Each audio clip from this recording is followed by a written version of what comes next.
Seguimos en la primera. Vamos a ver qué hago. Y si lo hace pantalla gigante, o sea, todo, perdón, toda la pantalla. Con la pantalla que lo voy a hacer, sí. Vamos a ver.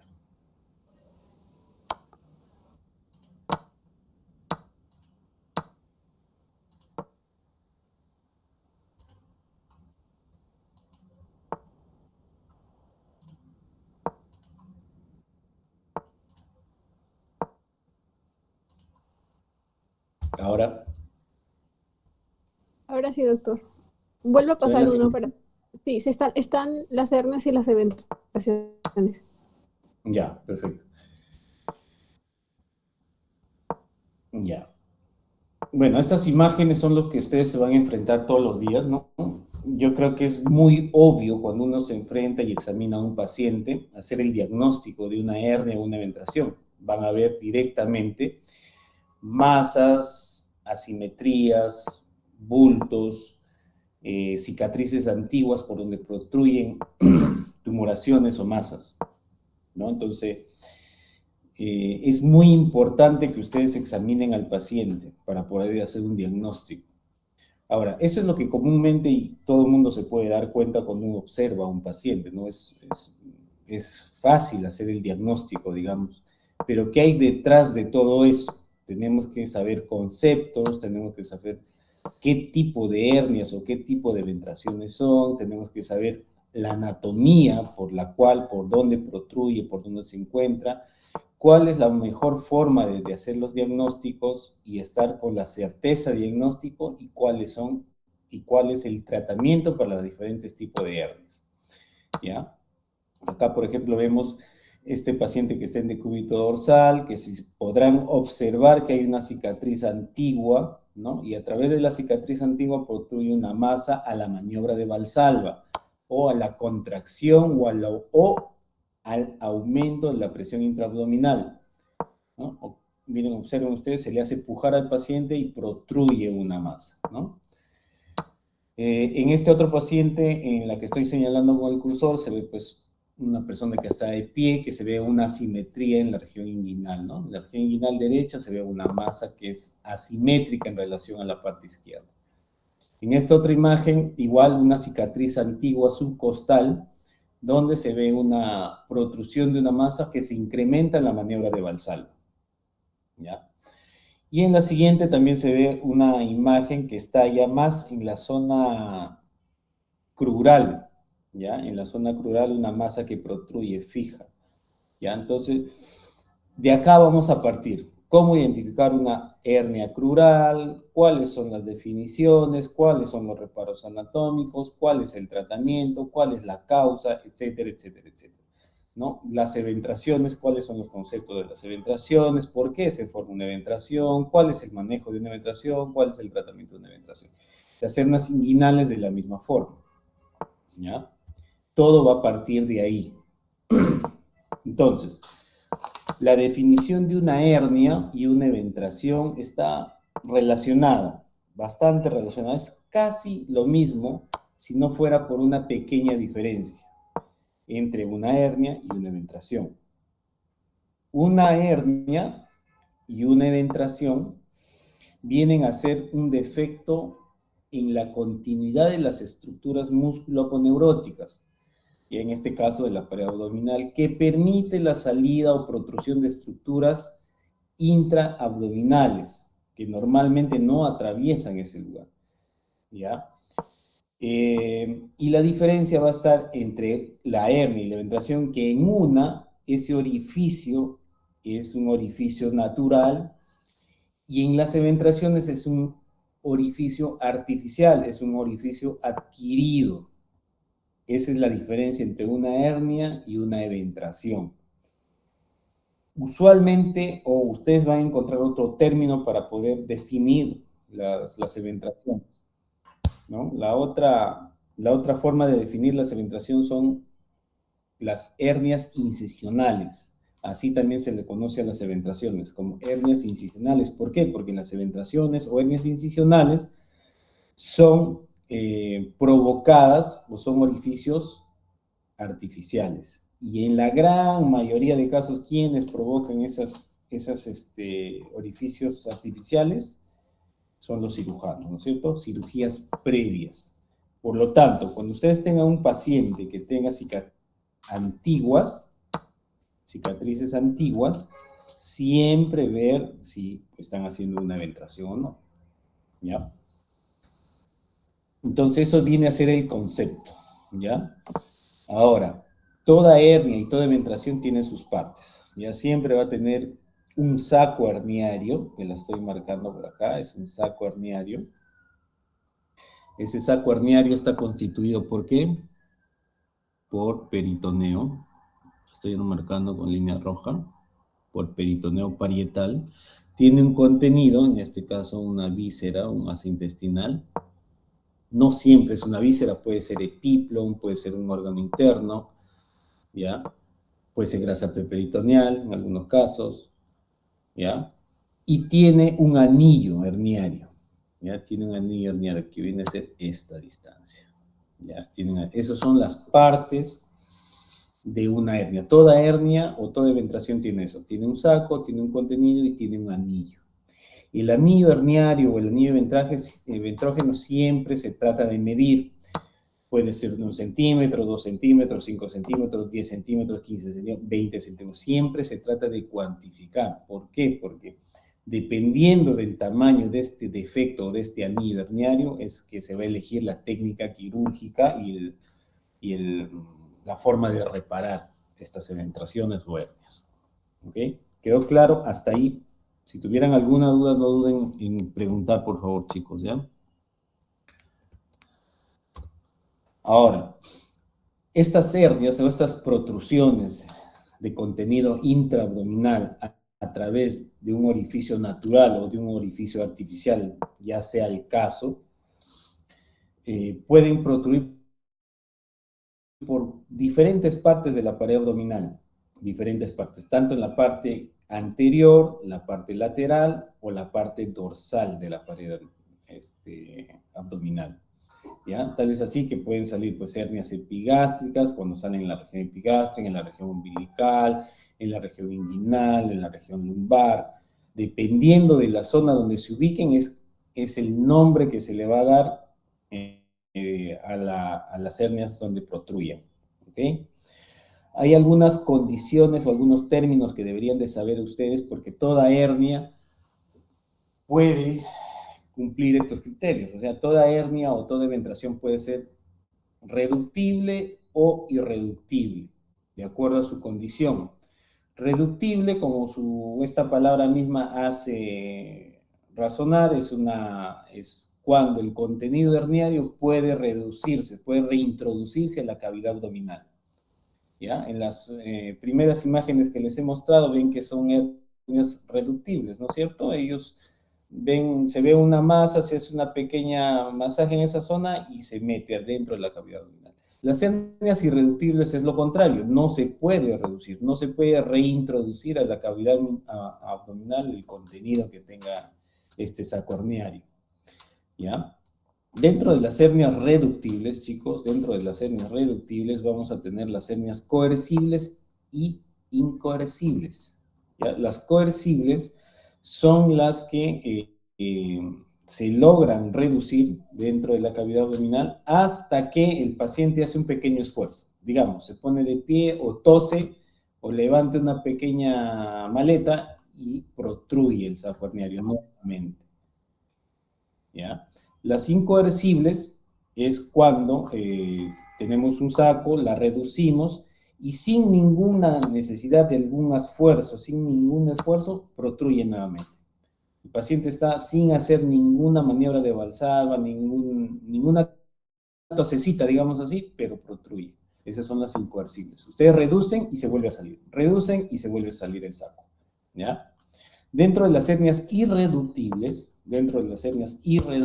repito, van a encontrar dos tipos.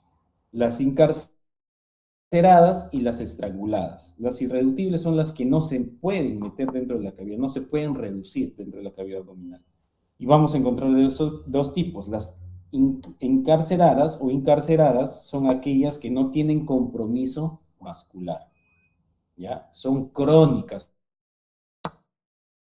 usualmente. Ustedes van a ver a los pacientes que tienen su masa que protruye ahí, su hernia que protruye por la pared abdominal y no tienen síntoma alguna más que la pequeña molestia de la propia masa. En cambio, las hernias estranguladas se diferencian porque tienen un compromiso vascular. Hay un compromiso arterial de la irrigación del asa intestinal que pueda estar metida dentro del saco, ¿ya? Si hay compromiso vascular, puede haber isquemia, y si hay isquemia puede haber muerte celular, muerte de tejido, necrosis y perforación. Por lo tanto, las hernias irreductibles que tienen características de estrangulada son una emergencia quirúrgica, ¿ya? Estas hay que resolverlas de emergencia, lo más pronto posible, ¿ok? Entonces, hasta ahí ya ustedes pueden ver, observan una masa que protruye, la diferencia en irreductible e irreductible. Si es irreductible, tienen que diferenciar si es encarcerada o estrangulada. ¿Okay? Algunos ejemplos en estas imágenes, podemos ver que cuando se tienen ya compromiso vascular, hay necrosis del tejido y perforación. Y no nos queda otra cosa que hacer resecciones intestinales en este caso. Ya son hernias complicadas, ¿no? Ahora, clínicamente vamos a ver una masa que protruya y cuando hay compromiso vascular, cuando son hernias irreductibles, si hay compromiso vascular, o sea, son estranguladas, va a haber cambios de coloración en la piel, ¿ya? Puede haber flebosis, puede haber dolor. Ahora, si se mete un asa intestinal, ¿qué puede producir secundariamente? Una obstrucción, un cuadro clínico de obstrucción intestinal. Acá ven un ejemplo, estos ya son imágenes por vía laparoscópica, donde se pueden observar, por ejemplo, esto vendría a ser el anillo herniario, ¿ya? Eso vendría a ser el anillo herniario. El saco vendría a ser todo esto, ¿no? El peritoneo que se mete y se va por dentro, ¿no? Eso es el saco. Y el contenido es esta asa, ¿no? Acá está metida el asa. Se ha logrado reducir por vía laparoscópica y si ustedes se dan cuenta, esta asa intestinal no tiene necrosis, hay ligero cambio de isquemia, pero no hay un compromiso necrótico de esa asa intestinal, ¿ya? Y eso es lo que se observa dentro del intraoperatorio. ¿Ah? Muy bien. Ahora, como les había dicho, había mencionado, esto puede salir en cualquier parte de la pared abdominal, tanto en la parte de la línea media, o sea, en esta zona, la línea media de la cavidad abdominal. Y bueno, hay una clasificación de la Sociedad Europea donde da, según la ubicación, le da una letra, ¿no? Si es en el nivel del epigastrio subsifoideal, le ponen M1. Si es en epigastrio, M2. Si es en la región umbilical, es M3. M4 si es infraumbilical y suprapúbica M5. Es de acuerdo a la ubicación en la línea media. ¿Ya? O sea, si yo digo tiene una hernia M2, ustedes saben que es una hernia epigastria. ¿Ya? Ahora, a esto, si es lateral le ponen L1, L2 y L3. Si es lumbar, o sea, la parte dorsal, ya le ponen L4. Eso es según la clasificación de la Sociedad Europea de Hernias, ¿ya? Por la ubicación, básicamente. Y le ponen otra letra, el B1, BW1, BW2 y BW3, para determinar el tamaño del anillo, ¿ya? Para determinar el tamaño del anillo. Si es un anillo menor de 4 centímetros, será BW1. Si es un anillo entre 4 y 10 centímetros, será un BW2. Y si es mayor de 4 centímetros, perdón, más de 10 centímetros, será un BW3. Para eso nos sirve esa clasificación. De repente ustedes se van a chocar con algunas historias clínicas dentro de su práctica clínica, donde dicen paciente que tiene dentro de los hallazgos intraoperatorios un M3W3. Entonces ustedes automáticamente saben que esta es una hernia umbilical que mide más o menos más de 10 centímetros. ¿Ya? Para eso nos sirve esa clasificación, para la ubicación. Por eso que puede salir en cualquier parte de esa zona. Igual, si es lateral, le pondrán L4 y sigue acompañándose de la W. ¿Ya? Y si es lumbar, de la misma forma. ¿Ya? Borramos esto y continuamos. Acá están unos ejemplos en imágenes, ¿ya? La parte lumbar, ¿ya? Las hernias lumbares mayor estudiadas o más frecuentes, ¿cuáles son? Las hernias de Petit y las hernias de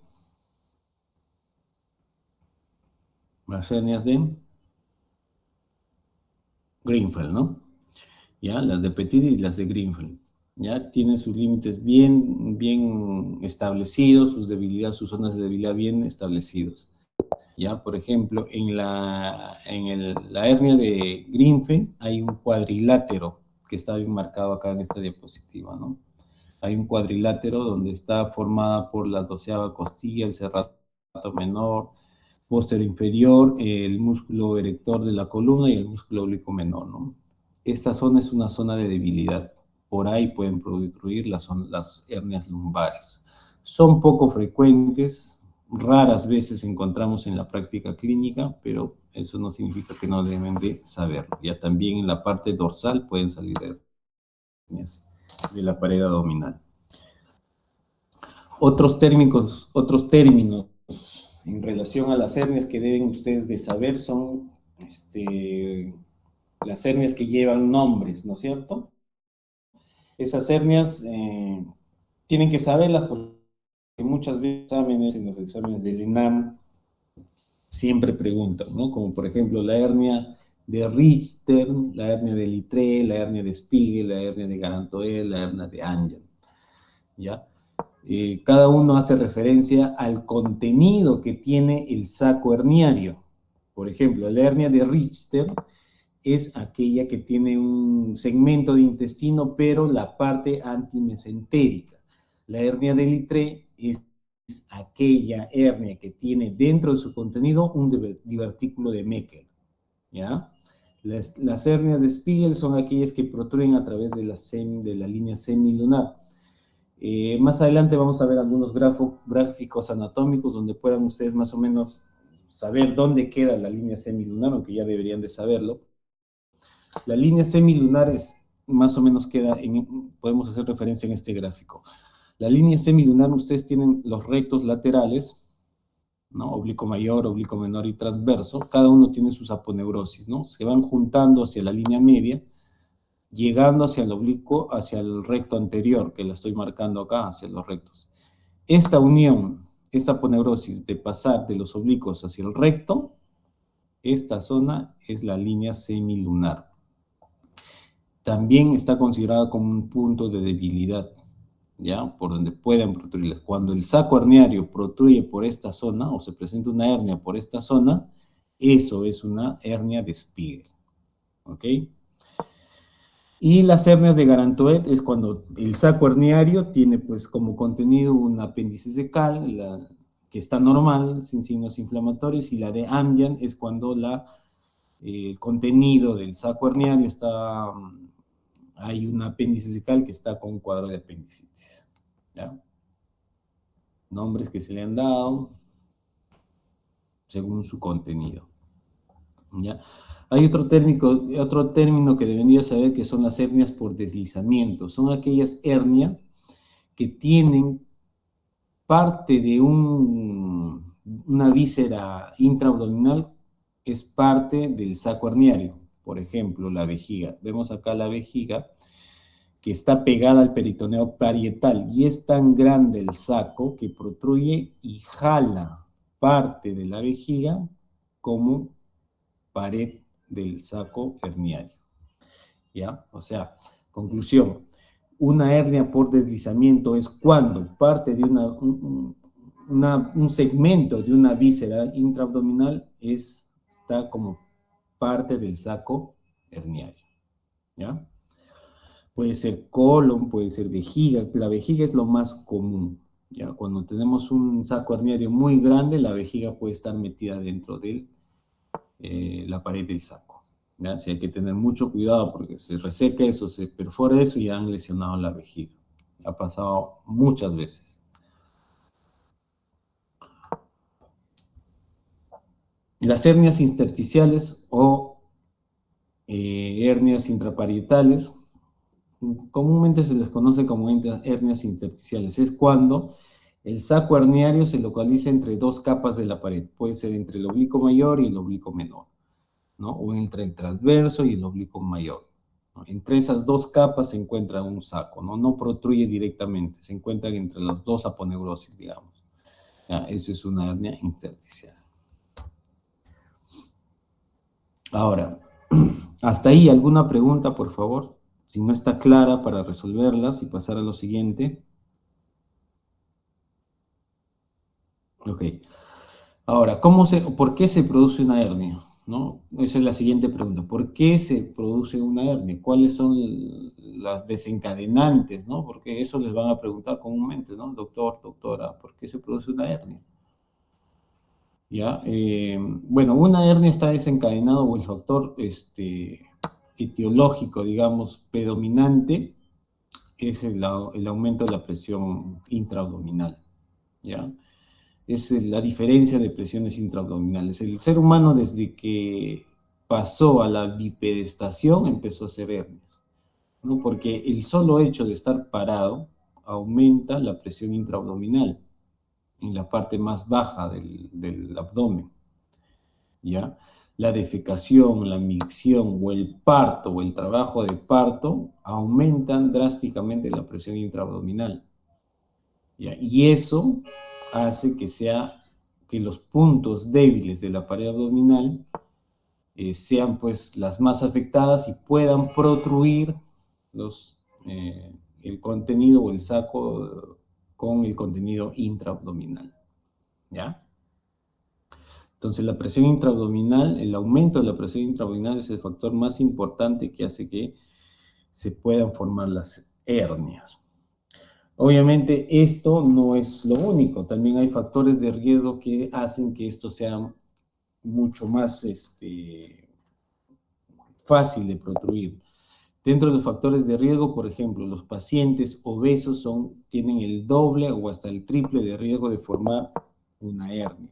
Los pacientes que tienen tos crónica, los pacientes estreñidos, los pacientes que tienen ascitis, los pacientes de edad que ya están con disminución del colágeno, los músculos están disminuidos, sus aponeurosis están venidas amenas, también son propensos a desarrollar hernias, ¿ya? Colagenopatías, traumatismo también están dentro de los factores de riesgo para desarrollar hernias de la pared abdominal. Ahora, en una eventración, hemos dicho que la diferencia de una hernia y una eventración, ¿cuál es? Que una es artificial y la otra es natural, ¿no es cierto? La artificial, el factor va a depender de dos cosas, ¿no? Si sabemos que una eventración está desencadenada por una cirugía previa, entonces uno de los factores va a ser la que se desencadena por la intervención quirúrgica. Y la otra es la que se desencadena por los factores dependientes del paciente, como cualquier hernia, ¿no? La obesidad, los pacientes con tos crónica, los pacientes que tienen tabaquismo, los pacientes que son fumadores crónicos, son los más propensos a desarrollar hernias y eventraciones. ¿Ya? Los pacientes inmunosuprimidos, los pacientes ancianos, los pacientes cirróticos, ¿ya? Y el otro factor que les había mencionado son los que dependen directamente de la intervención quirúrgica, ¿no? En este caso hablando de las eventraciones. La mala elección de las incisiones, donde se hacen los cortes para una cirugía, también puede desencadenar a futuro una eventración. Hay incisiones que son más eventrógenas que otras, como por ejemplo las incisiones paramedianas.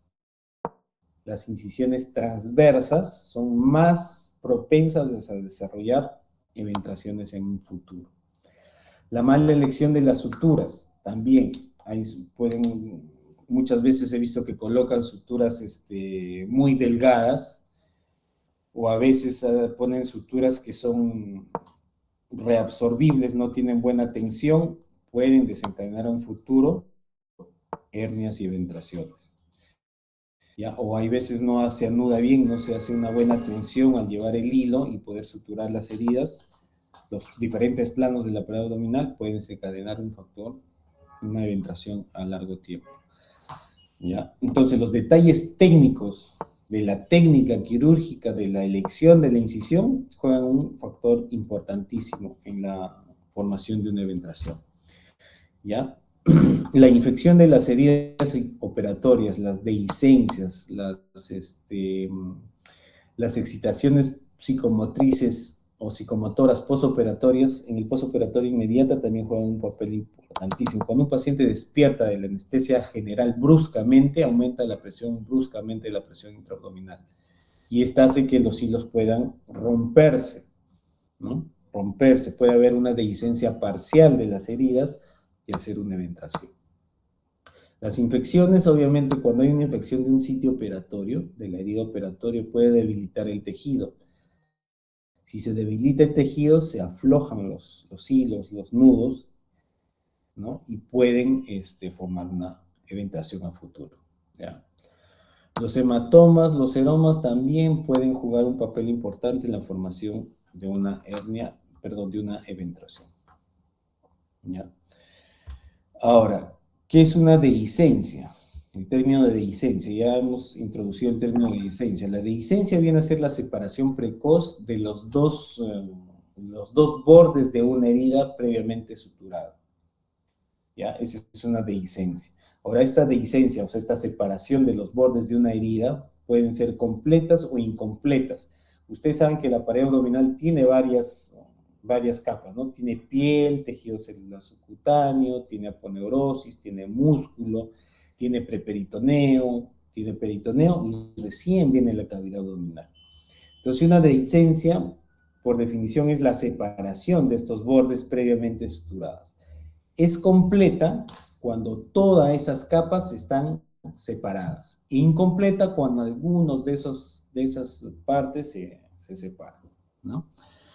Como por ejemplo vemos acá, esta es una dehiscencia completa, digamos, ¿no? Se ha separado la piel, se ha separado la aponeurosis, se ha separado el tejido celular subcutáneo, el músculo está separado y el peritoneo está separado. Están totalmente separados. Entonces es una dehiscencia completa. Una dehiscencia parcial vendría a ser esta, por ejemplo, ¿no? La piel está suturada, está afrontada, pero hay una dehiscencia de la aponeurosis y del músculo, ¿no? Es una dehiscencia parcial, ¿ya? Entonces, esto es lo que puede pasar en los postoperatorios inmediatos y uno no se da cuenta, ¿no? Eso, pues, la piel está bien cerradita, ¿no? El paciente usualmente en los primeros días no hace fuerza, y ya cuando viene a su control a la semana o al mes, a los 2 meses, ven que protruye una masa, ¿no? Porque probablemente haya sucedido una dehiscencia parcial. Ahora, estas dehiscencias parciales o las dehiscencias totales pueden estar acompañadas de un grado de evisceración. La evisceración, ¿qué es? Es la protrusión de una víscera, ¿no? Fuera de la cavidad abdominal.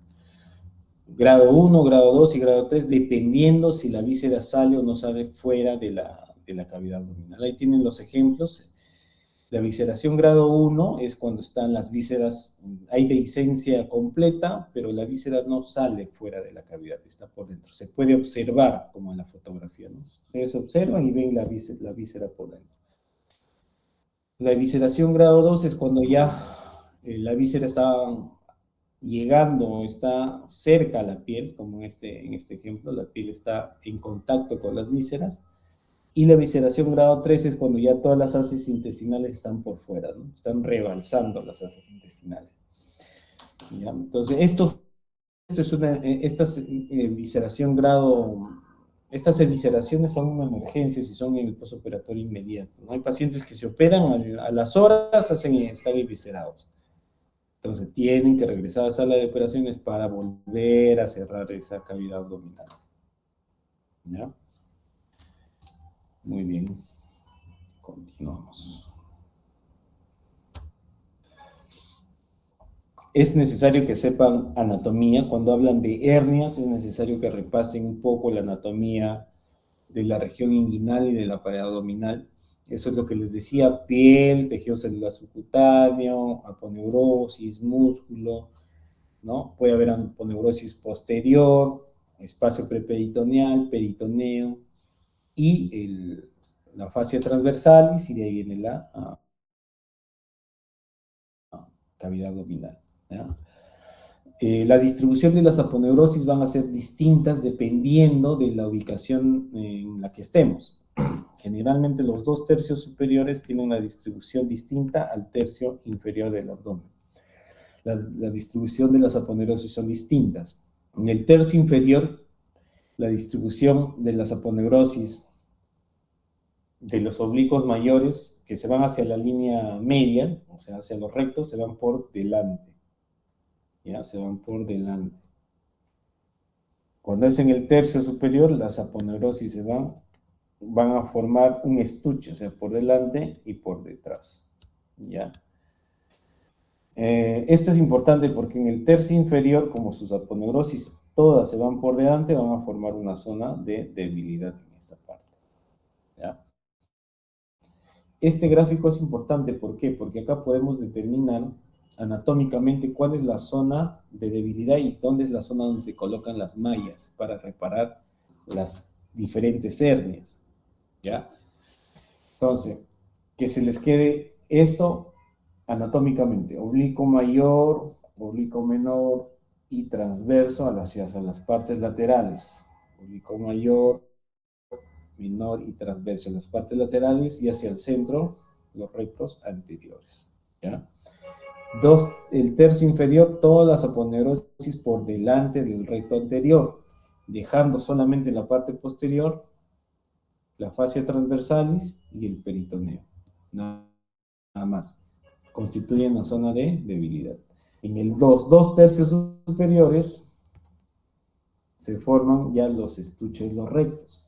El recto está bien protegido porque las aponeurosis de los oblicuos mayor, transverso, mayor, menor y transverso se dividen en dos: anterior y posterior.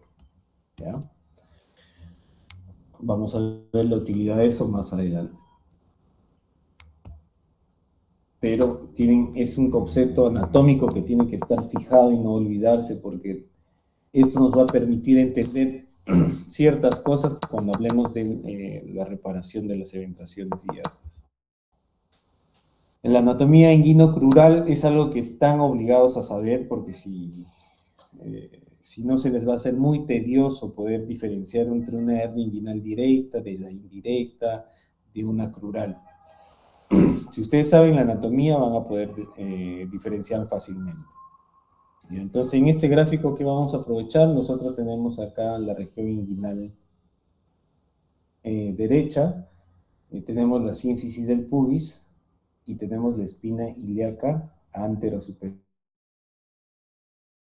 Son dos reparos anatómicos. ¿Ya? La unión de estas dos estructuras, está formada por un ligamento, ¿ya? Justamente por ese espacio pasa el ligamento inguinal, ¿ya? O el ligamento iliopubiano, también puede encontrarlo así, ¿ya? Entonces, esa zona anatómica, ese punto de división es importante, porque a través de esa vamos a ir determinando las hernias, o la ubicación de las hernias crurales de las hernias inguinales, ¿ya? Básicamente, cuando las masas protruyen por encima de este ligamento que les he señalado, cuando las masas protruyen por encima de esto, son hernias inguinales. Y cuando protruyen por debajo de este ligamento, o sea, la masa se encuentra por esta zona, hace referencia ¿a qué? A las hernias crurales. ¿Ya? Las hernias crurales. Entonces, clínicamente, cuando ustedes examinen un paciente y tracen esa línea imaginaria y ven que la masa está por debajo de esa línea, son hernias crurales. Lo más probable que sea una hernia crural. ¿Ya? Y si está por encima de eso, lo más probable que sea una hernia inguinal. Es la forma de diferenciar una inguinal de una crural. ¿Ok? no se olviden de esto porque esto nos va a servir para poder hablar de hernias crurales y hernias inguinales y entenderlas. Ya en el otro gráfico se ve algo más estructurado, ¿no? Donde se ve el ligamento que pasa por acá, se une a la sínfisis pubiana, ¿no? Está el conducto inguinal, ¿no? El conducto inguinal con su contenido por encima del ligamento, ¿ya? Y los vasos femorales por debajo. Las hernias crurales también son llamadas hernias femorales. ¿Por qué? Porque justamente en esta zona protruyen la arteria y vena femoral. De ahí viene el nombre. Continuamos. En este gráfico lo que vamos a aprovechar para que ustedes se den cuenta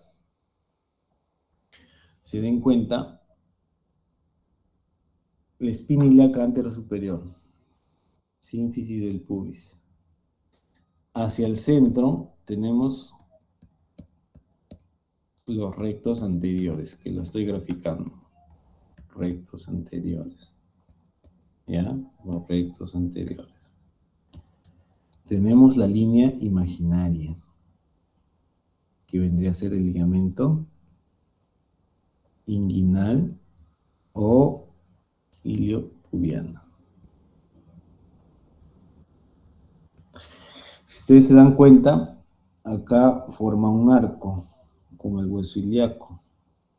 Eso vendría a ser el arco crural, que se divide en una zona neuromuscular, que por aquí pasa el psoas, el músculo psoas grande, y el nervio crural. ¿Ya? Y el nervio crural. En esta otra zona va a quedar delimitada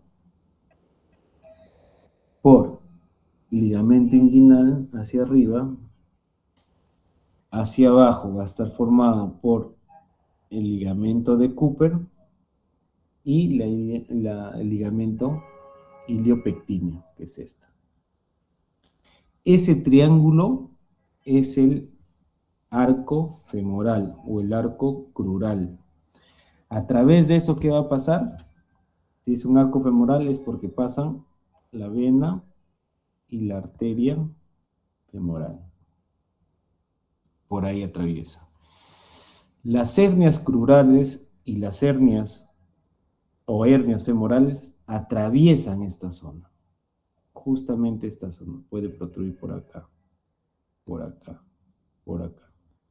Tal es así que las hernias crurales pueden ser prevasculares, prefemorales, retrofemorales, laterofemorales. Lo más común es que se protruya por la celda linfática, porque en esta zona está un ganglio, el ganglio de Cloquet. Cuando este ganglio es muy pequeño o está ausente, deja un orificio, y ahí es donde se meten las hernias crurales con mucho mayor frecuencia. ¿Ya? Entonces, si ustedes se dan cuenta, el nombre viene por las arterias y venas femorales. Ahora, esta arteria y vena femoral, esta arteria da una rama, que es la epigástrica, y que se va así. La arteria epigástrica. Vamos a hacerla de nuevo. La arteria epigástrica, que se va hacia arriba. ¿Ya? Da una rama. La rama de la femoral vendría a ser la arteria epigástrica. Esa arteria epigástrica, si ustedes se dan cuenta, esta arteria epigástrica, con el recto anterior y el ligamento inguinal, ¿forman qué? Un triángulo. ¿Cómo se llama ese triángulo? Triángulo de Hesselbach. De Hesselbach. ¿Ya? Entonces tienen la epigástrica, el recto anterior y el ligamento inguinal. Esta zona, ese triángulo de Hesselbach, es una zona de debilidad también, una zona débil de la pared abdominal. Y todas las masas o hernias o sacos que protruyan por esta zona son ¿qué tipo de hernias? Las hernias inguinales, porque están encima del ligamento, de tipo directa. Hernias inguinales de tipo directa. ¿Ya? Todo lo que salga por fuera o lateral hacia los vasos epigástricos, si hay una masa que protruye por acá, va a ser una hernia inguinal indirecta. Hernia inguinal indirecta. Otra forma de diferenciar. Por lo tanto, conclusión, las masas o las hernias que protruyen medialmente hacia los vasos epigástricos son hernias inguinales directas. Las que son laterales hacia los vasos epigástricos son las hernias inguinales indirectas. Ahora, otra forma de diferenciar, el conducto inguinal. El conducto inguinal está formado esquemáticamente como un túnel, como lo que ven acá. Tiene una zona de entrada que vendría a ser el anillo inguinal profundo y una zona de salida que vendría a ser el anillo inguinal superficial, que la ven aquí en este esquema. Anillo inguinal profundo y anillo inguinal superficial. ¿Ya? El anillo inguinal superficial es donde sale el cordón, ¿no? Y se va hacia los testículos. ¿Ya? Eso es fácilmente palpable. Pero el anillo inguinal profundo no, porque eso está por dentro. ¿Ya? Eso se ve solo en la laparoscopía o cuando ya hacen la disección en plena cirugía. ¿Ya? Entonces, como todo túnel, esquemáticamente hablando, tiene un techo que está formado por ¿qué estructuras? Por el tendón conjunto. ¿Ya? Y el tendón conjunto está formado por las aponeurosis del oblicuo mayor y del transverso. Perdón, del oblicuo menor y el transverso. Ya, eso es el tendón conjunto, el techo. El piso está formado por el ligamento inguinal, pues no, es el piso, está sobre el ligamento inguinal. La cara anterior está formada por ¿quién? Por la aponeurosis del oblicuo mayor. La parte posterior, la cara posterior de esto, ¿por quién está formado? Por la fascia transversalis. Ya, esos son los límites del conducto inguinal de esta zona. ¿Ya? Ahora, ¿por qué les menciono esto? ¿Por qué? Porque es una forma de diferenciar a través de este conducto las hernias inguinales directas de las indirectas. Todas aquellas hernias que protruyan a través de este conducto, de este anillo inguinal profundo, o sea, se meten por acá y atraviesan este canal, todos los que atraviesan por dentro este canal son las hernias inguinales indirectas. Todas las que se meten por el anillo inguinal profundo y se meten al canal y se pueden ir inclusive hasta el escroto, son las hernias inguinales indirectas. Las que protruyen por fuera de esto, o sea, no ingresan a ningún de este tipo de canal, de este conducto, son las directas. ¿Ya? ¿Entendido hasta ahí? ¿Se entendió? ¿Tienen alguna pregunta? Porque esto es importante que ustedes puedan entender para que diferencien las hernias inguinales directas de las indirectas y las hernias crurales.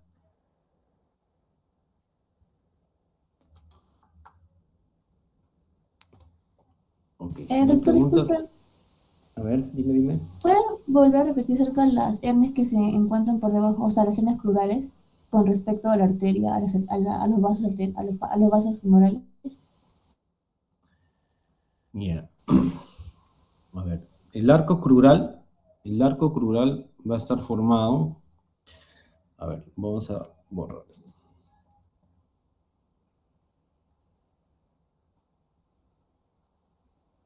A ver, ustedes tienen que saber, primero, identificar la línea imaginaria entre la espina ilíaca anterior superior y el pubis. Esa línea es importante. Todo lo que esté por debajo de esa línea son hernias crurales. Y todo lo que esté por encima son hernias inguinales. Hasta ahí, claros, ¿no es cierto? Ahora, En las hernias crurales va a estar delimitado por el arco crural. Toda esta parte baja va a estar dividida en dos. Uno que es músculo, que no la vamos a tener en cuenta, y la otra parte que es la vascular y nerviosa. ¿Ya? Y está formado por este ligamento iliopectíneo, ligamento de Cooper y el ligamento inguinal. Eso vendría a ser el arco crural. Por ese arco crural o arco femoral van a atravesar la vena y la arteria femoral. La vena y la arteria femoral. Además de la parte vascular, también hay una parte linfática. ¿Ya? Linfa y un ganglio, el ganglio de Cloquet. ¿Ya? Cuando este ganglio de Cloquet está ausente o es muy pequeñito, las hernias crurales atraviesan esta zona. ¿Ya? Atraviesan esa, más con mucho mayor frecuencia esa zona. Pero también se puede encontrar hernias que puedan protruir por delante de estos vasos, lateral a estos vasos o por detrás de estos vasos. ¿Ya? Entonces, toda esa zona es la zona de las hernias crurales. ¿Ya? Es como la van a diferenciar. Esta arteria femoral tiene una rama que es la epigástrica. Ya, una ramita es una arteria epigástrica que la van a encontrar siempre. Esta arteria epigástrica asciende hacia los rectos anteriores para que le irrigue. ¿Ya? Y en su trayecto va a formar un triángulo, como la ven acá. Y está formado por la parte medial del recto anterior, que la estoy marcando, el ligamento inguinal, y los vasos epigástricos. Esta zona es el triángulo de Hesselbach. Toda masa, toda hernia que protruya por esta zona que estoy marcando, por esta zona del triángulo de Hesselbach, son hernias inguinales directas. ¿Ya? Todo lo que esté por dentro, medialmente a los vasos epigástricos, medialmente esa es la línea media, ¿no es cierto? Es la línea media. Todo lo que está medial a los vasos epigástricos son hernias inguinales directas. Todo lo que esté lateral hacia los vasos epigástricos son hernias inguinales indirectas. ¿Ya?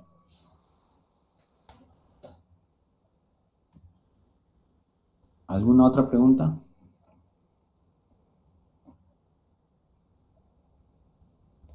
Ok, avanzamos. Si no se nos acaba la noche.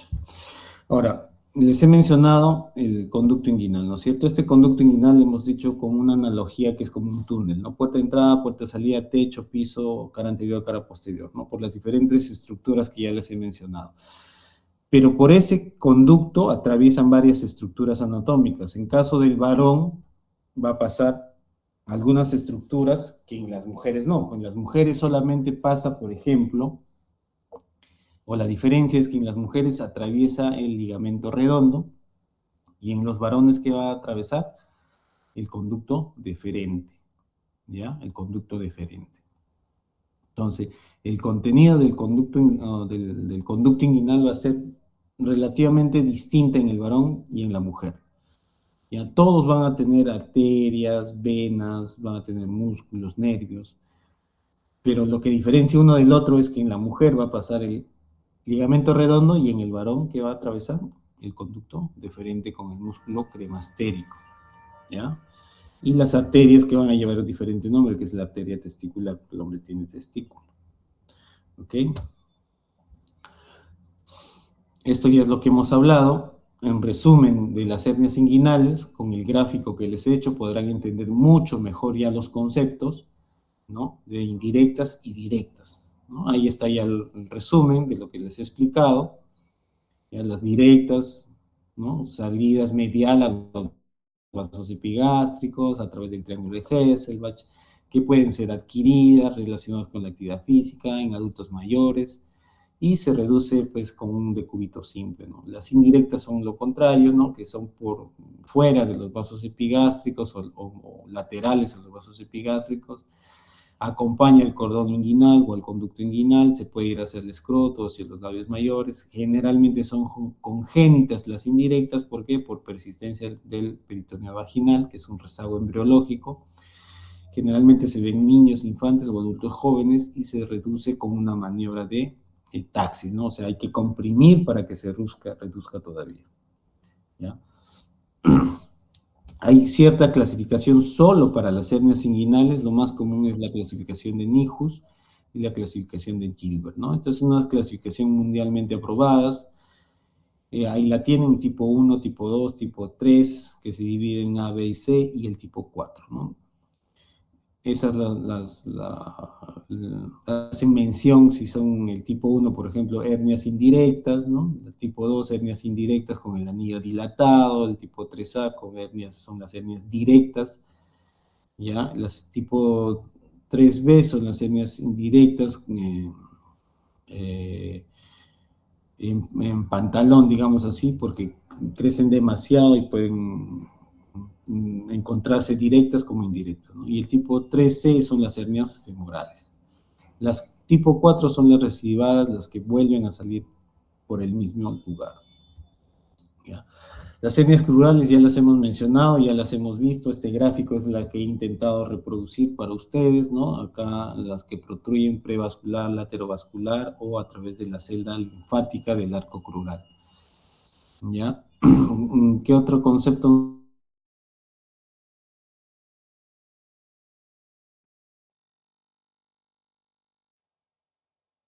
frecuente en mujeres, ¿no? En mujeres y mujeres gestantes? ¿Por qué? Por la posición anatómica de la pelvis ginecoide de la mujer, que son más propensas a hacer hernias crurales.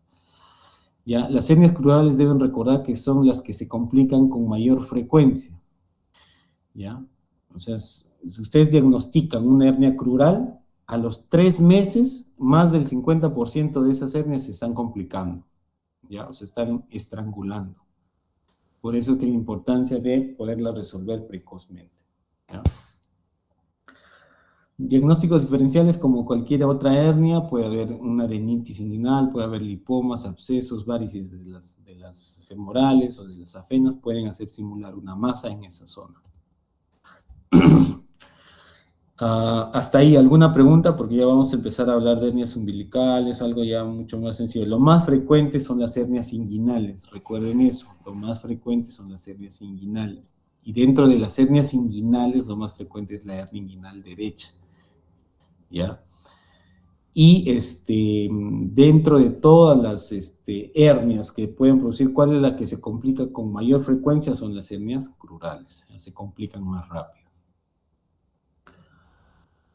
Bueno, si no hay más preguntas, las hernias umbilicales es la que se ubica en la región umbilical, ¿no? A través de la cicatriz umbilical, son más frecuentes en pacientes obesos, pacientes embarazadas, pacientes que tienen aumento de la presión intraabdominal, como los pacientes que tienen ascitis, por ejemplo, ¿ya? Y en los niños también que no tienen bien formada pues, la zona anatómica de esa parte, ¿no? Las hernias epigástricas es la que está ubicada en la línea media, en la parte superior, en la zona epigástrica, ya entre los arcos costales y el ombligo. Normalmente la característica de estas hernias epigástricas, doctores, es que no tienen saco, o sea, no tienen un peritoneo que recubra esa masa que protruye. Generalmente el contenido de esa hernia es preperitoneal, es grasa preperitoneal. Y eso es lo característica de la hernia epigástrica, ¿ya? No tienen saco herniario y lo que protruye es grasa preperitoneal, no lo olviden. Las hernias lumbares ya las hemos mencionado previamente, ¿no? La de Grinfeld y la de Petit, ya son raras, bastante raras, pueden detectarse clínicamente a la inspección o a la exploración física.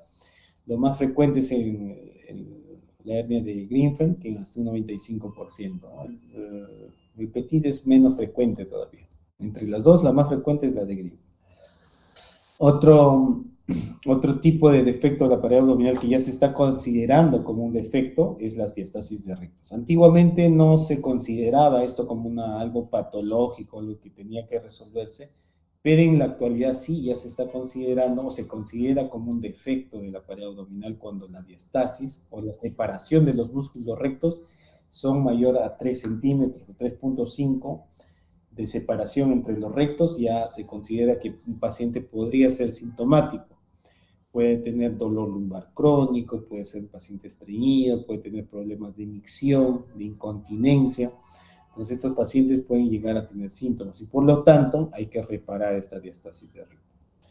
La diastasis de recto es la separación anormal de los músculos rectos anteriores. Una cosa que deben de saber que en las gestantes,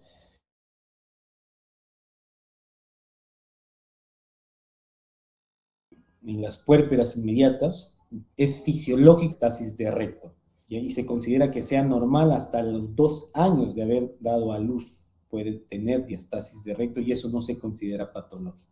¿Se puede recuperar, puede volver a la normalidad esa diastasis en las gestantes o en las puérperas? Sí, sí se puede. Con fisioterapia, ejercicios dirigidos a mejorar la prensa abdominal, se puede recuperar la separación de estos músculos, ¿ya? Ahora, cuando pasan mayor de 2 años y persiste la diastasis de recto, no mejora a pesar del tratamiento fisioterapéutico, ya entra también la parte quirúrgica, ¿no? ¿En qué consiste? En afrontar los músculos rectos, ¿no? Aplicar los músculos rectos. Acá ven unas imágenes que se hacen. No confundir una hernia con una diastasis de recto. Esto es una diastasis de recto. Ya cuando hay una separación de los músculos rectos anteriores. ¿Okay? Esa reparación se puede hacer por vía laparoscópica, se puede hacer por vía abierta. ¿Ya? ¿En qué consiste aplicar? O sea, afrontar los músculos rectos anteriores hacia la línea media. ¿Ya? Se puede colocar una malla de refuerzo en la aponeurosis anterior o en el retromuscular. ¿Ya? El cuadro clínico en general, de todas las hernias y eventuaciones, pues es una masa que protruye a través de la pared abdominal, ¿no? Que puede ser reductible o irreductible, ¿ya? Puede haber dolor o no puede haber dolor. Generalmente cuando son reductibles no hay dolor en la masa. Puede haber dolor cuando están encarceradas o cuando están estranguladas. Ahora, si se mete un asa intestinal en el saco y hay un acodamiento de esa asa intestinal, puede haber un cuadro clínico de obstrucción intestinal. O sea, puede haber náuseas, puede haber vómitos, puede haber ausencia de flatos, no hace deposiciones, el abdomen se distiende. Es un cuadro clínico netamente de obstrucción intestinal. ¿Ya? Ahora, el examen físico siempre es dinámico, ¿ya? Cuando ustedes examinen a un paciente con una hernia, una eventración, es en forma dinámica, no es estática. Al paciente se le puede examinar primero de pie, ¿no? Porque ya de por sí la bipedestación va a hacer que aumente la presión intraabdominal y por diferencia de presiones eso va a hacer que se haga más prominente la masa que van a explorar. En decúbito dorsal siempre hay que hacer al paciente pujar, hay que hacer maniobras de Valsalva, hay que hacer que puje, que se siente, para poder ver la zona que protruye, como en este paciente, ¿no? Hay diferentes formas de poder determinar si es clínicamente una hernia inguinal directa de indirecta. No es al 100% fiable, puede haber una equivocación. Cuando el diagnóstico de una hernia directa e indirecta solo se hace en el intraoperatorio. Ya eso es al 100%, pero clínicamente con las maniobras que vamos a mencionar ahora, sí se puede más o menos uno orientar, pero no es pues, no tiene una sensibilidad y especificidad al 100%, ¿no? La maniobra de Landívar consiste en la palpación de la región inguinal, ¿ya? Cuando el cordón espermático está ocupada por la hernia o visible. O sea, se palpa esa zona, se cubre con los 3 pulpejos de dedo y se hace pujar al paciente, ¿ya? En la región inguinal, ¿ya? y protruye la masa inguinal, ¿no? Cuando protruye la masa inguinal por fuera de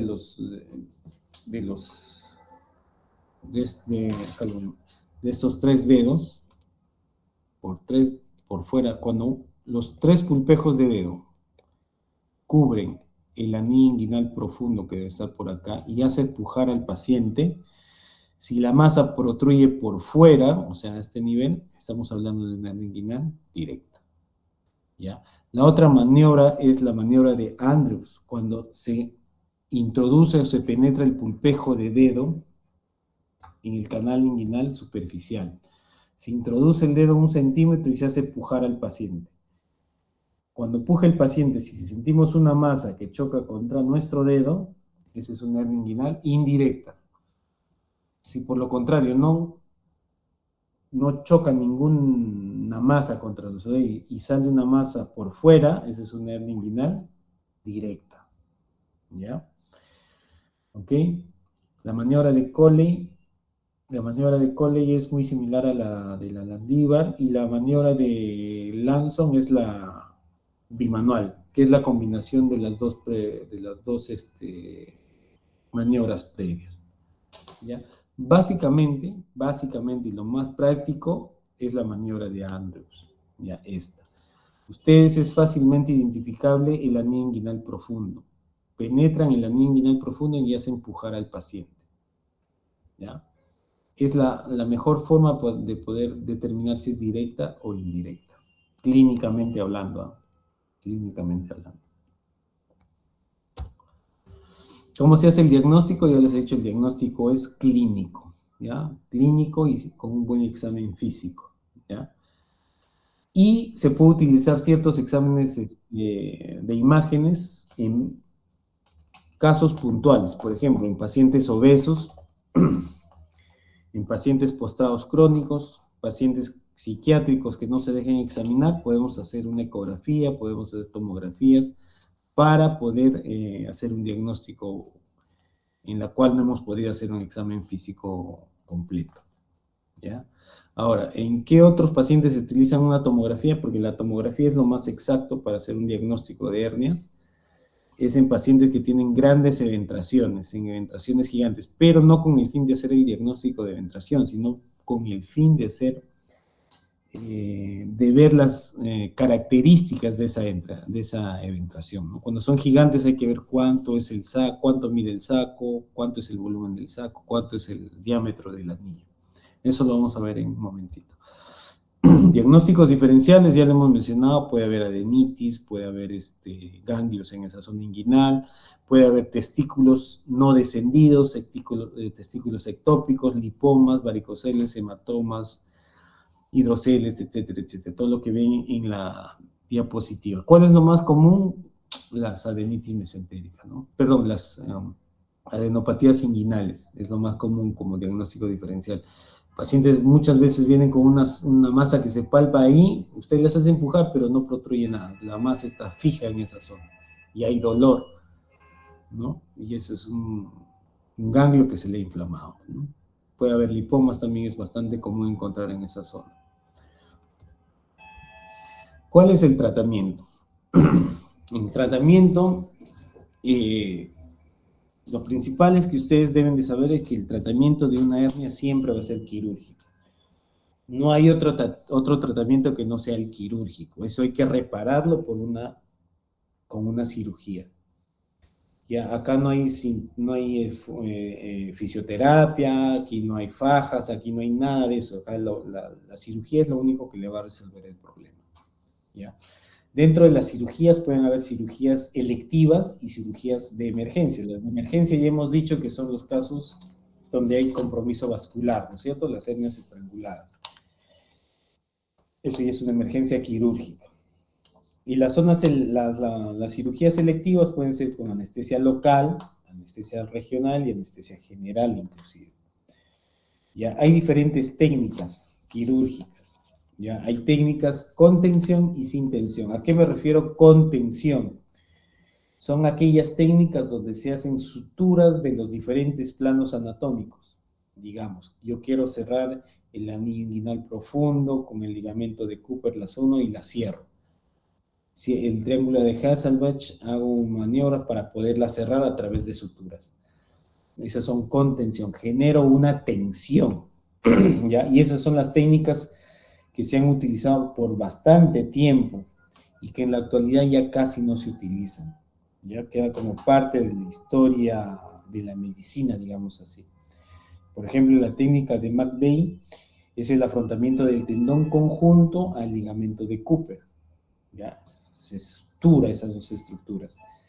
Al hacer esa sutura, aumentamos la tensión y esa tensión con el tiempo se rompe y hay recidiva. La de Bassini es el tendón conjunto, se afronta con el ligamento inguinal. Y la de Schuldeis es la unión anatómica del tendón conjunto, el ligamento inguinal y el ligamento de Cooper, ¿no? Todo eso lo van uniendo. ¿Por qué se ha dejado de utilizar estas técnicas? La de McVeigh, Bassini, Schuldeis, que son todas técnicas con tensión, se han dejado de utilizar. ¿Por qué? Porque tienen alto índice de recidiva, ¿ya? Más del 30%, 40% de estos pacientes hacían recidivas, les volvía a salir una hernia por la misma zona, ¿ya? Entonces, de estas técnicas con tensión se pasa a las técnicas sin tensión. Cuando se habla de técnicas sin tensión, son aquellas técnicas donde se utilizan las prótesis, las mallas de polipropileno, ¿ya? Que es una de las tantas mallas, ¿no? Porque en el mercado ustedes van a encontrar un sinfín de mallas. Hay mallas sintéticas, hay mallas reabsorbibles, hay mallas de alto peso molecular, hay mallas macroporosas, microporosas, hay mallas biológicas, hay diferentes formas o tipos de mallas. Las más utilizadas son las mallas de polipropileno, ¿ya? Y las más baratas, las más asequibles, ¿ya? Todas ellas son técnicas sin tensión. ¿Qué técnicas son las más comunes? Las que más se realizan son las técnicas de Lichtenstein, las técnicas de Nijus y las técnicas de Stoppa, que no está en la diapositiva, ahí está en la diapositiva. Todas ellas utilizan malla, ¿ya? Y la diferencia de una y de otras va a ser dónde se coloca la malla de polipropileno. Por ejemplo, las técnicas de Lichtenstein se dice que es una técnica sin tensión de abordaje anterior. ¿Por qué de abordaje anterior? Porque la malla va colocada o va fijada en el ligamento inguinal, está más hacia la parte anterior. Y la técnica de Nijus le dicen que es una técnica sin tensión de abordaje posterior. ¿Por qué? Porque la malla va colocada en el espacio preperitoneal, es más posterior, ¿ya? Hacia el ligamento de Cooper, ¿ya? Y el Stoppa igual, va en el espacio preperitoneal. Las técnicas, esas son técnicas abiertas, cirugías abiertas, de la Lichtenstein, de la Nijus y de Stoppa son cirugías abiertas. También se puede hacer por cirugía laparoscópica, ya hay varias formas de resolver. Las inguinales las podemos resolver por vía TAP y TEP. La TAP, ¿qué significa? Transabdominal preperitoneal, ¿ya? Y la TEP totalmente extraperitoneal. ¿Cuál es la diferencia de una de la otra? En este gráfico vamos a ver. Este gráfico nos hace referencia a una técnica TEP, totalmente extraperitoneal, ¿ya? Se hace un espacio virtual entre las aponerosis, los músculos y el peritoneo. No atraviesa el peritoneo, ¿ya? No atraviesa el peritoneo. En cambio, cuando es una técnica TAP, sí atraviesa el peritoneo. Ingresa a cavidad, como esta, ingresa el endoscopio a cavidad, hace un espacio y de ahí hacia arriba abre la aponeurosis, perdón, el peritoneo. Ya, esa es una totalmente extraperitoneal. Perdón, totalmente extraperitoneal es la que no ingresa a cavidad, está por fuera. Y la transperitoneal o transabdominal es la que sí atraviesa. Acá vamos a ver, en esta imagen. Esta es una técnica TAP, ¿ya? Transperitoneal, o sea, atraviesa el peritoneo, entra a cavidad abdominal y de ahí hace la apertura del peritoneo. Rompen el peritoneo y se metan en el espacio preperitoneal y dejan la malla, ¿ya? En cambio, el TEP no es así, el TEP no ingresa a cavidad. ingresa solamente entre los espacios de la pared y hacen neumoperitoneo y crean un espacio real. ¿Ya? Bueno, son detalles de repente un poco más para especialistas, pero lo que ustedes deben de saber y fijar en su cabeza es que las cirugías sin tensión son con mallas, pueden ser abiertas o laparoscópicas. Ya dentro de las laparoscópicas igual se utilizan las mallas, se colocan las mallas de la misma forma y también son de colocación de mallas en el espacio preperitoneal. ¿Okay? Acá vemos los ejemplos. Seguramente en la práctica clínica van a tener la oportunidad de ingresar a sala a reparar, a ver cómo se repara o se hacen este tipo de cirugías. Este gráfico ya lo habíamos visto anteriormente, es importante porque en esta zona podemos ver dónde se colocan las mallas, ¿no? El espacio ideal para colocar una malla o una prótesis y reparar una eventación de línea media es en el espacio retromuscular. ¿Ya? Ahí se ponen las mallas, retromuscular. ¿Ya? Ese es el espacio ideal. Y en las zonas inguinales, el espacio ideal es el espacio preperitoneal. ¿Ya? Preperitoneal. Si ven que una malla está colocada por encima de la saponeurosis, no es el espacio ideal, no es el ideal. Casi no se hace porque hay recidivos en esa zona. Ahora, las eventraciones también se pueden resolver por vía abierta y por vía laparoscópica. Hay diferentes técnicas laparoscópicas y hay diferentes técnicas abiertas. ¿Ya? Inclusive se puede resolver por robótica también las eventraciones. ¿Ya? Igual, simula las cirugías abiertas. La malla se coloca en la zona del espacio retroperitoneal, perdón, en retromuscular y preperitoneal. ¿Ya? Ahora, las eventraciones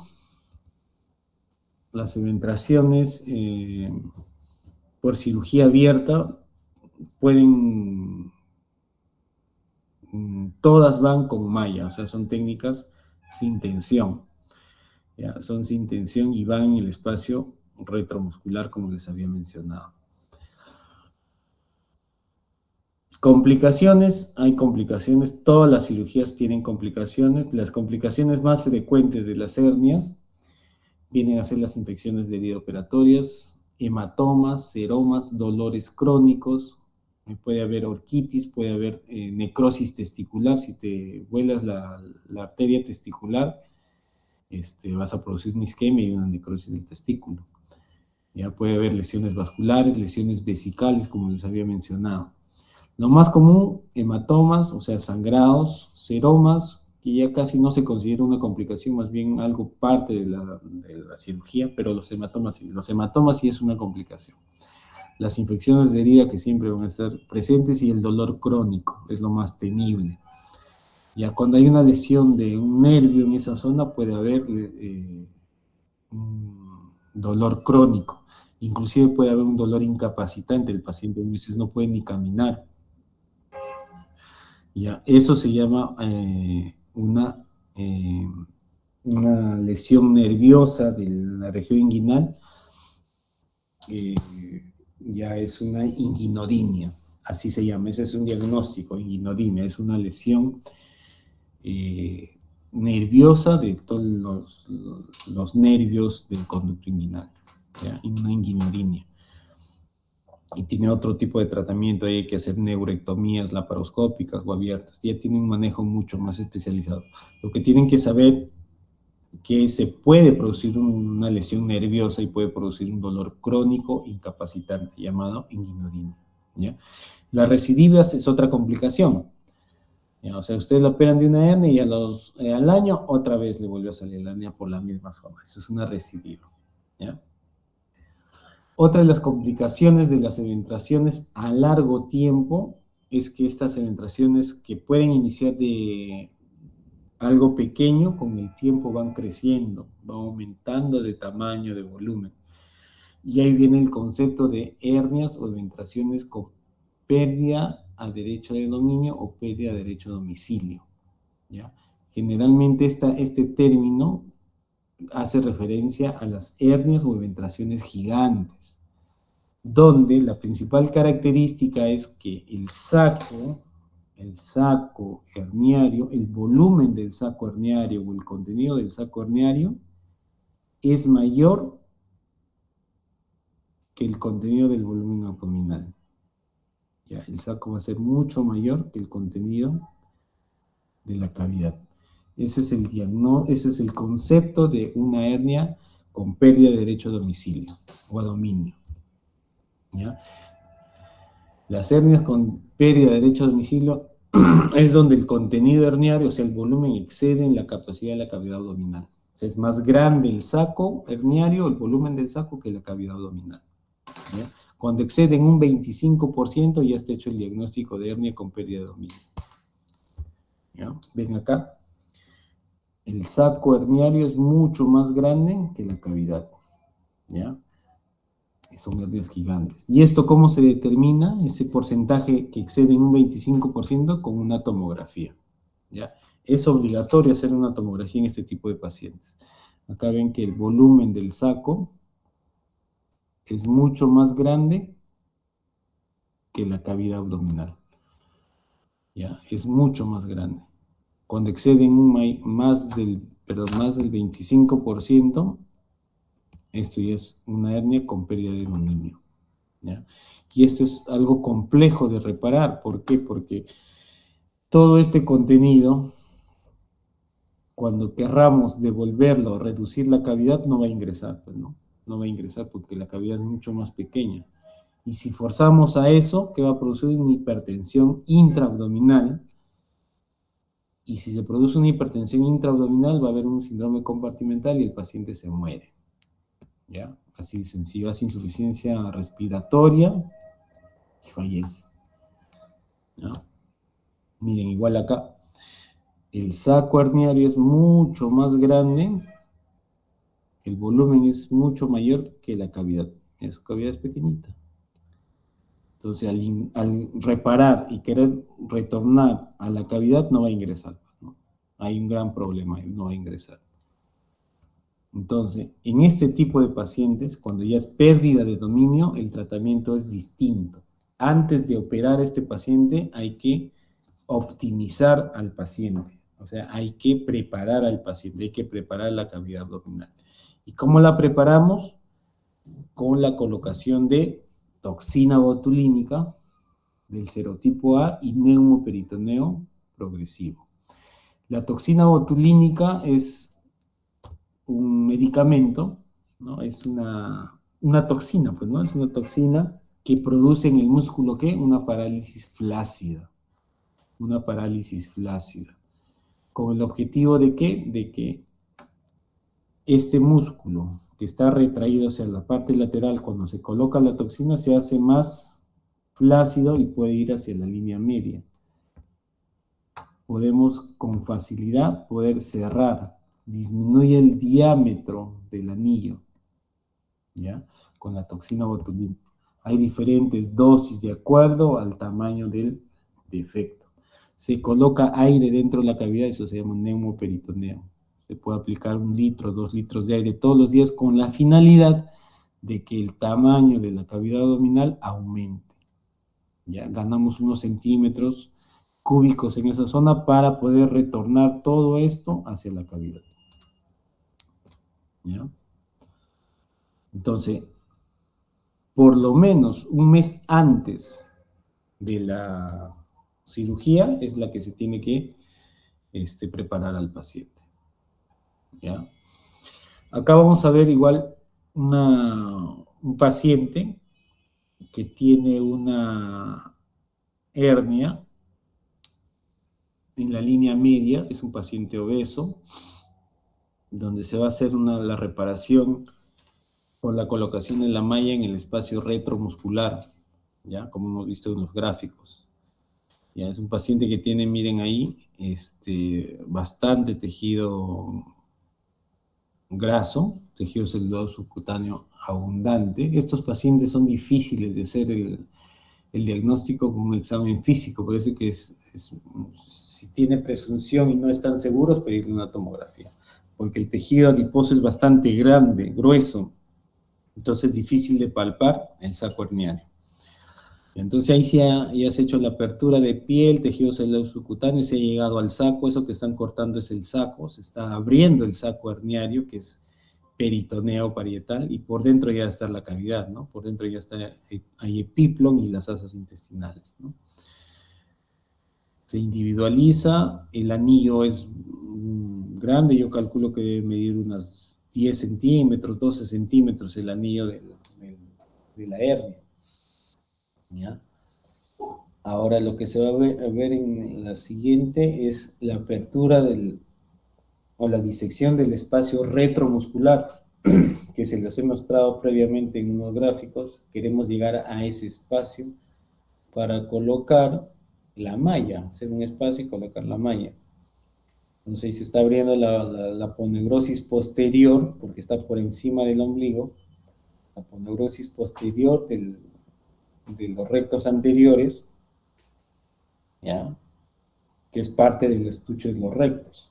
¿Ya? Ese es el músculo, se ve ahí, ese es el músculo, esto debe ser el músculo, y se va a hacer la disección.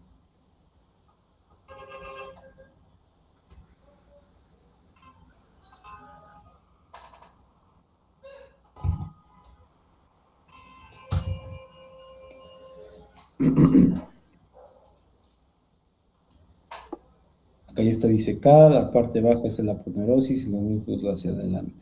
¿Ya? La parte contralateral se va a hacer lo mismo, se hace el espacio. En la parte superior e inferior se hace lo mismo para poder hacer el espacio retromuscular. ¿Ya?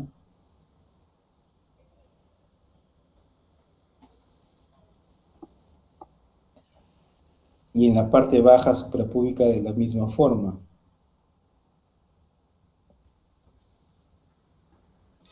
Recuerden que por debajo del ombligo, o sea, el tercio inferior del abdomen, no hay aponeurosis posterior, solo hay preperitoneo, hay fascia transversalis y peritoneo.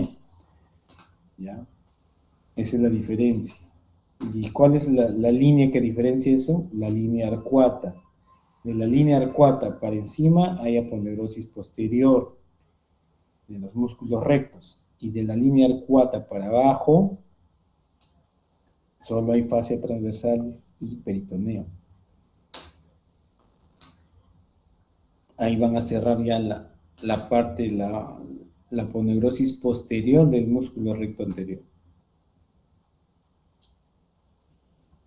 Y es ahí donde se va a colocar la malla.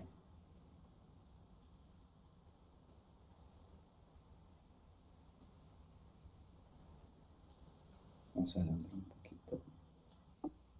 Ya está cerrado todos los músculos, la hoja posterior de los rectos, acá están los rectos, y se coloca la malla en el espacio retromuscular.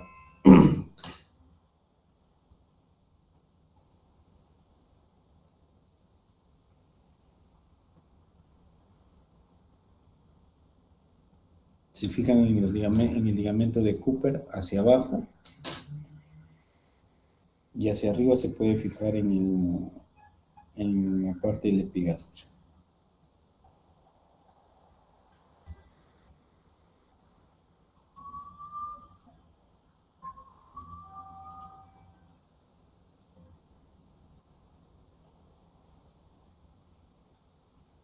La malla tiene que quedar bien estirada para poder cerrar la pared abdominal.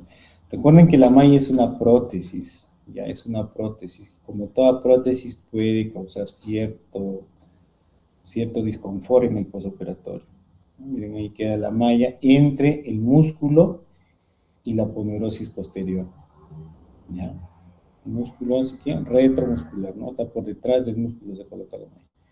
Y después se cierra ya la parte anterior de la aponeurosis. Se cierra. Una sutura puede ser una sutura no reabsorbible, ¿no? Con número 1 o 0, un punto continuo, afrontando las aponeurosis del la hoja anterior o de la aponeurosis anterior de los músculos rectos.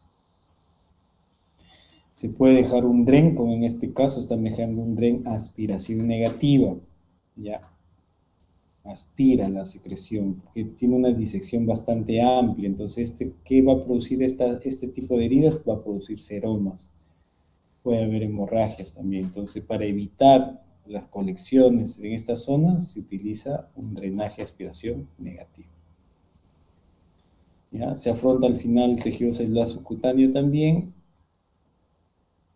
y finalmente la piel, ya que puede ser con grapas en este caso, o con suturas como el nylon o el picril, si quieren hacer la subtécnica, ¿no? Y acá está el DREN al costado. Muy bien chicos. ¿Alguna pregunta? No, doctor.